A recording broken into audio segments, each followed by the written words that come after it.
ಅಪ್ಪ, ನನಗೆ ನನ್ನ ಅಪ್ಪ ಬೇಕು ಕಣೋ. ಅವ್ರಿಗೇನಾರು ಆದ್ರೆ ನಾನು ಸತ್ತೋಗ್ಬಿಡ್ತೀನಿ. ಅಳ್ಬೇಡ ಅಕ್ಕ, ಮಾವನ್ಗೇನು ಆಗಲ್ಲ. ನನಗೆ ಯಾವ ನಂಬಿಕೆನೂ ಇಲ್ಲ ಕಣೋ. ಅವ್ರು ತುಂಬಾ ಕಷ್ಟಪಟ್ಟು ಉಸಿರಾಡ್ತಾ ಇದ್ರು. ಅಲ್ಲ ಅಕ್ಕ, ಅವ್ರು ಯಾವತ್ತಾದ್ರೂ ಸೋತಿದಾರ? ಎಲ್ಲ ಎಲೆಕ್ಷನ್ ಅಲ್ಲೂ ಗೆದ್ದು ಬಂದಿದ್ದಾರೆ. ಈ ಸಲಿನೂ ಗೆದ್ದು ಬರ್ತಾರಕ್ಕ ಅಲ್ವಾ? ಅವ್ರಿಗೇನು ಆಗಲ್ಲ ಅಲ್ವಾ? ಆ ಹುಡುಗ ಸ್ಪಾಟಲ್ಲೇ ಹೋದ. ಬಾಡಿನ ಪೋಸ್ಟ್ ಮಾರ್ಟಮ್ಗೆ ಕಳಿಸಿದ್ದೀವಿ. 2 ಪಿಸ್ತೂಲ್ನ ಸೀಸ್ ಮಾಡಿದ್ದೀವಿ. ಅದರಲ್ಲಿ ಒಂದು ಸಾಹೇಬ್ರದು, ಇನ್ನೊಂದು ವಿಶ್ವನ್ ಕೈಲಿದ್ದ ಪಿಸ್ತೂಲ್. ಆ ಪಿಸ್ತೂಲು ಕೂಡ ಲೈಸೆನ್ಸ್ ಇದೆ. ವಿಶ್ವನ ಹತ್ರ ಯಾವ ಪಿಸ್ತೂಲು ಇರಲಿಲ್ಲ. ನರಸಿಂಹರಾವ್ ಅವ್ರನ್ನ ಕೊಲ್ಲುವಂಥ ಸಿಟ್ಟು ಅವನಿಗೇನಿತ್ತು? ಏನಾದರೂ ಹಳೆ ದ್ವೇಷ? ಈ ಪ್ರಶ್ನೆಗೆ ನಾನು ಉತ್ತರ ಕೊಡೋಕ್ಕಾಗಲ್ಲ. ಸಾಹೇಬರು ಕೊಡಬೇಕು, ಇಲ್ಲ ಅತ್ತಿಗೆ ಅವ್ರು ಕೊಡಬೇಕು. ನಾನು ಮಿಸ್ಸಸ್ ನರಸಿಂಹರಾವ್ ಅವ್ರ ಜೊತೆ ಮಾತಾಡ್ಬೋದಾ? ಆಪರೇಷನ್ ಮುಗಿಲಿ. ಒಬ್ಬ ಹಳ್ಳಿ ಹುಡುಗ ವಿಶ್ವ MLA ನರಸಿಂಹರಾವ್ ಅವ್ರ ಮನೆಗೆ ಹೋಗಿ ಅವರನ್ನೇ ಕೊಲ್ಲಕ್ಕೆ ಪ್ರಯತ್ನ ಪಟ್ಟಿದ್ದಾನೆ ಅಂದರೆ ಇದರಲ್ಲಿ ಬೇರೆ ಯಾರ್ದೋ ಕೈವಾಡ ಇದೆ ಅನ್ಸಲ್ವಾ? ಇಂದುಮತಿ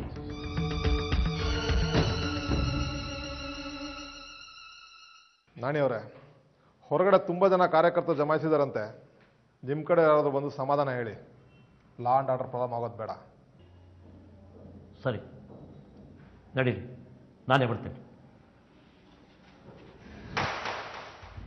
ವಿಶ್ವ ಸಲೀಸಾಗಿ ಯಮಲೋಕಕ್ಕೆ ಹೋಗಿರ್ತಾನೆ. 2 ಕೊಲೆ ಮಾಡೋದ್ರಿಂದ ಆರಾಮಾಗಿ ಎಂಟ್ರಿ ಸಿಗುತ್ತೆ. ಬಟ್ ನರಸಿಂಹ ಹೋಗಿರೋದಕ್ಕೆ ಫೋನೇ ಬಂದಿಲ್ವಲ್ಲಪ್ಪ. ಇನ್ನೊಂದು ಸ್ವಲ್ಪ ಹೊತ್ತಿಗೆ ನನಗೆ ಫೋನ್ ಬರುತ್ತೆ. Narasimha Rao is no more.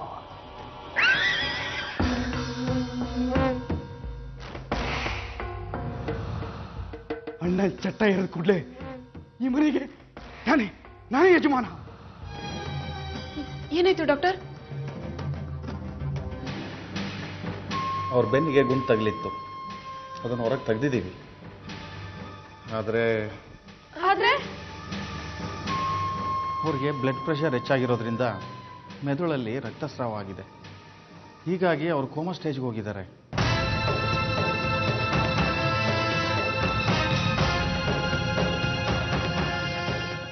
ಅಂದರೆ ಉಸಿರಾಡ್ತಾ ಇರ್ತಾರೆ, ಪ್ರಜ್ಞೆ ಇರೋಲ್ಲ.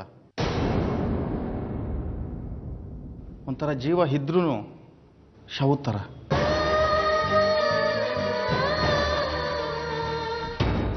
ಲೇ ದೇವ್ರೆ, ಈಗಲಾದರೂ ನನ್ನ ಮೇಲೆ ವಿಶ್ವಾಸ ತೋರಿಸು. ಅವನ್ನ ಸ್ವರ್ಗಕ್ಕೆ ಕರೆಸ್ಕೋ, ಇಲ್ಲಾಂದ್ರೆ ಇನ್ನು ಮೇಲೆ ಇರೋ ವಿಶ್ವಾಸ ಹೊರಟಾಗುತ್ತೆ. ದೇವ್ರೆ, ಅವನ್ನ ಬಿಟ್ಬಿಡಪ್ಪ, ಬೇಕಾದ್ರೆ ನನ್ನನ್ನು ಕರೆಸ್ಕೊಂಡು. ಅವನಿಂದ ನಾನು ಒಂದು ಕ್ಷಣ ಬದುಕಿರೋಕ್ಕಾಗಲ್ಲ. ಅದಕ್ಕೆ ನೀವು ಒಂದು ಮಾತು ಕೇಳ್ಕೊಳ್ಳಿ, ಅಣ್ಣಂಗೆ ಒಳ್ಳೇದಾಗಲಿ ಕೇಳ್ಕೊಳ್ಳಿ. ಅದಕ್ಕೆ ಆ ದೇವರಿಗೆ ನಿನ್ನ ಬೇಡಿಕೆ ಕೇಳಿಸಿದೆ, ಆದರೆ ಅರ್ಧ ಮಾತ್ರ. ಅಂದ್ರೆ ಭಾವ ಇನ್ನೂ ಸತ್ತಿಲ್ಲ, ಆದರೆ ಕೋಮಾದಲ್ಲಿದ್ದಾರೆ. ಈಗಷ್ಟೇ ಅತ್ತೆ ಹತ್ರ ಮಾತಾಡಿದೆ. ಬಹುಶಃ ನೀನು ಹೀಗೆ ದೇವ್ರ ಮುಂದೆ ಇಡೀ ದಿನ ಕೂತಿದ್ರೆ ನಿನ್ನ ಬೇಡಿಕೆ ನೆರವೇರಬಹುದು. ಕೇಳ್ಕೊ, ಭಕ್ತಿಯಿಂದ ಕೇಳ್ಕೊ. ಉಳಿದ ಅರ್ಧನ ನಾನು ಮಾಡಿ ಮುಗಿಸ್ತೀನಿ. ಸೀತಾಪುರದಲ್ಲಿ ವಿಶ್ವನ ಮನೆಗೆ ಬೆಂಕಿ ಹಾಕಿದ್ದಾರೆ. ಸದ್ಯಕ್ಕೆ ಒಳಗೆ ಯಾರೂ ಇರಲಿಲ್ಲ.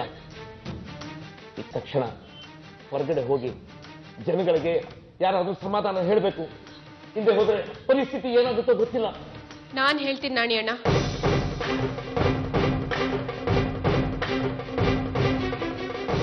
ನಿಮ್ ಕಾಳಜಿ ನನ್ಗೆ ಅರ್ಥ ಆಗತ್ತೆ. ಅವ್ರಿಗೇನಾದ್ರೂ ಆದ್ರೆ ಎಲ್ಲ ಎಡವಟ್ಟಾಗತ್ತೆ. ನಡೀರಿ ನಾಣಿ ಅಣ್ಣ.